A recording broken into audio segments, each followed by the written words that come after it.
start today's On the Money with some good news. The number of workers with a job and on payroll in the UK has jumped to a new record, with unemployment also falling. As the cost of living squeeze tightens, though, new figures confirm that wages are growing more slowly than prices. So what we're being paid on average is failing to keep up with inflation, and that means UK living standards are going down. New data out today shows the number of paid employees rose by 275,000 in February. There are now 29.7 million people employed across the UK. As such, unemployment has fallen to 3.9%, lower than before the pandemic. Having said all that, average wages rose just 3.8% during the year to January. Inflation, the rise in the cost of living, was 5.5% during the same period. So after inflation, wages are falling. This is the biggest drop in real or post-inflation wages since 2014.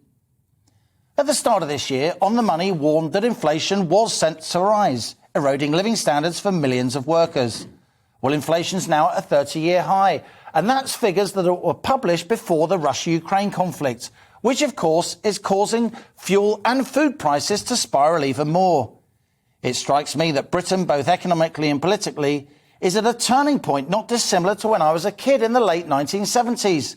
Back then, high inflation caused real wages to fall, with trade unions taking widespread strike action. Pickets stood outside factories, and rubbish went uncollected in the streets, as refuse collectors refused to work, causing a sense of national dismay and outrage. While around half the UK workforce was in a trade union back in the 70s, that's fallen to just a quarter today. Unions, though, remain extremely strong across the public sector, including teachers, NHS workers and firefighters. Next Wednesday, the 23rd of March, Rishi Sunak's delivering his spring statement to the House of Commons. And as living standards fall, the Chancellor's under intense pressure from both Labour and Tory backbenchers to do more to help support cash-strapped families.